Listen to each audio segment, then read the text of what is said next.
Welcome to my channel Hema హంగామా. And అందరూ ఎలా ఉన్నారు? నేనైతే చాలా చాలా బాగున్నాను. మీరు కూడా సూపర్ ఉంటారని చెప్పైతే నేను అనేసుకుంటున్నాను. అండ్ ఈ రోజు ఎట్టకేలకి ఎప్పటి నుంచో వెయిట్ చేస్తున్నటువంటి ఆ డే అయితే వచ్చేసిందని చెప్పాలి. ఈరోజు జూన్ 27th కల్కి రిలీజ్ అనమాట. సో చాలా మంది చాలా ఈగర్గా వెయిట్ చేస్తున్నారు. నేనైతే ఎర్లీ మార్నింగ్ షోకి వెళ్ళడం జరిగింది అండ్ చూసేయడం జరిగింది. అండ్ కల్కి గురించి ఇప్పుడైతే మనం ముచ్చటిచ్చేసుకుందాం. సో కల్కి పేరుకి తగ్గట్టుగానే సినిమా విజువల్ వండర్తో ఉంటుందని చెప్పేసి నాగశ్విన్ గారు చెప్పడం జరిగింది. అండ్ ఇందులో ఒక త్రీ పీపుల్కి త్రీ డిఫరెంట్ జోన్ గురించి చూపించడం జరుగుతుందని ముందు నుంచి చెప్తూనే ఉన్నారు. ఒకటి ఏంటంటే మహాభారతము అండ్ ఇంకొకటేమో అంటే మనకు చెప్పారు కదా, మహాభారతంలో స్టార్ట్ అయ్యి కలియుగానికి ఎండ్ అయిపోయే స్టేజ్లో ఉంటుంది. ఈ పీరియడ్ని మేము చూపిస్తాం ఈ కల్కిలో అని చెప్పి చూపించారు కదా. సో సేమ్ అలాగే స్టోరీ స్టార్ట్స్ విత్ మహాభారతం తోటి స్టార్ట్ అవుతుంది. సో మహాభారతంలో యుద్ధం టైంది అయితే స్టార్ట్ అవుతుంది అనమాట. అశ్వత్థామ ఎలా అయింది, కృష్ణుడు అశ్వత్థామ ఎలా అశ్వత్థామని శపించాడు ఏంటి, ఇదంతా కూడా జరుగుద్ది అనమాట. ఇంకొకటి ఏంటంటే కాంప్లెక్స్ అని ఒకటి ఉంటుంది. కాంప్లెక్స్ తర్వాత ఇంకోటి శంబాలా అని ఇంకొకటి ఉంటుంది అనమాట.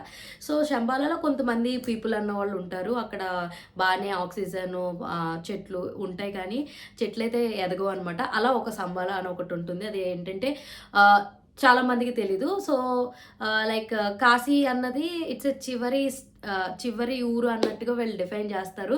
బట్ రాజేంద్ర ప్రసాద్ గారు లేదు ఇదే మొదటి ఊరు అంటూ కూడా డైలాగులు చెప్పడం మనం ట్రైలర్లో చూసాం కదా. సో అలాగే చెప్తూ ఉంటారనమాట. అయితే కాంప్లెక్స్ అన్నది ఈ భూమికి చాలా ఎత్తున ఉంటుందన్నమాట. ఆ కాంప్లెక్స్లో అయితే మొత్తం అన్ని సౌకర్యాలు ఉంటాయి. బట్ అక్కడికి వెళ్ళాలంటే కొన్ని యూనిట్స్ని ఖర్చు పెట్టి వెళ్ళాలి. ఇదంతా కూడా నాగశ్విన్ గారు మనకి సో కార్టూన్ వర్షన్లో అయితే రివీల్ చేయడం జరిగింది. సో మన భైరవ అక్కడే ఉంటాడు, జనాలు ఉండే చోట ఎక్కడైతే నార్మల్ వసతులు ఉంటాయి అక్కడే ఉంటాడనమాట. ఇప్పుడు దాకా ఎప్పుడు ఏ ఫైట్ ఓడిపోలేదంటూ ఉంటాడు. కాంప్లెక్స్లో ఏమేమి జరుగుతున్నాయి ఏదన్నా ఉంటే డబ్బులు సంపాదించేసి యూనిట్స్ సంపాదించేసి కాంప్లెక్స్కి వెళ్ళిపోవాలని చెప్పి అనుకుంటుంటాడు. సో ఇందులో మనం దిశా పటాని గురించి మాట్లాడుకుందాం ముందుగా. సో ఆవిడ పేరుకే ట్రైలర్లో ఎలా కనిపించి వెళ్ళిపోయిందో అలాగే సినిమాలో కూడా అలా కనిపించి వెళ్ళిపోయినట్టే ఉంది. సో ఫస్ట్ పార్ట్ కాబట్టి సెకండ్ పార్ట్ ఇంకా దీనికి కొనసాగింపు ఉంది. మేబీ ఇప్పుడు చిన్న రోల్స్లో కనిపించిన వాళ్ళందరూ కూడా సెకండ్ పార్ట్లో ఎక్కువ కనిపించవచ్చు అనమాట. అండ్ మనకి అందరికి తెలిసిన కాస్టింగ్లో అద్భుతమైన కాస్టింగ్ ఎవర్రా మొత్తంలో అంటే నేను అమితాబ్ బచ్చన్ గారు అని చెప్తాను. ఆయనకి ఇచ్చిన ఎలివేషన్స్ కానీ ఆయన చూపించే తీరు కానీ ఆయన పర్ఫామ్ చేసిన విధానం అయితే పీక్స్ అని చెప్పొచ్చు. నాకు భైరవ కన్నా కూడా అశ్వత్థామ పర్ఫార్మెన్స్ చాలా చాలా బాగా నచ్చింది. అండ్ నెక్స్ట్ ఇందులో చాలా క్యామియోస్ ఉన్నాయి. మనము చాలా ట్వీట్స్ చూసాం కదా, రాజమౌళి ఉన్నాడు, ఆర్జీవి ఉన్నాడు, విజయ్ దేవరకొండ ఉన్నాడు, దుల్కర్ సల్మాన్ ఉన్నాడు, మన మృణాల్ ఠాకూర్ ఉన్నది. సో ఇలా చాలా క్యామియోస్ ఉన్నాయి అన్నారు కదా. అండ్ అనుదీప్ కూడా ఉన్నాడు ఇందులో, జాతిరత్నాలు అనుదీప్ అండ్ ఫరియా అబ్దుల్లా కూడా ఉన్నారనమాట. ఇలా చాలా క్యామియోస్ అయితే ఉన్నాయి. అందరూ కొంచెం పాటలో ఉంటారు. చిన్న బుజ్జి రోల్స్లో వస్తూ ఉంటారనమాట. డెఫినెట్లీ మీరు ఎంజాయ్ చేస్తారు. రాజమౌళి క్యామియో ఎంజాయ్ చేస్తారు అండ్ ఆర్జీవి క్యామియో ఎంజాయ్ చేస్తారు మీరు. అనుదీప్ది చాలా చిన్నది ఉంటుంది అండ్ ఫర్యాద్ కూడా చాలా చిన్నది ఉంటుంది. So mainly you will enjoy Rajamouli గారి క్యామియో అయితే మీరు బాగా ఎంజాయ్ చేస్తారు. అండ్ నెక్స్ట్ ఇలా చూసుకుంటూ పోతే కాంప్లెక్స్లోకి వెళ్ళడానికి ఏదో ఒక ప్రయత్నం చేద్దాం అనుకుంటాడు. సో అలాగే కాంప్లెక్స్లోకి వెళ్ళడానికి ఒక బంగారు కోడి లాంటిదే మన దీపికా పదుకునే క్యారెక్టర్ అనమాట. సో దీపికాని పట్టుకుని ఎవరు చెప్తారో వాళ్ళకి ఇన్ని యూనిట్స్ అని ఇస్తాము, కాంప్లెక్స్కి ఎంట్రీ ఇస్తామని చెప్పడంతో ప్రభాస్ దీపిక వెనకాల పడతాడు.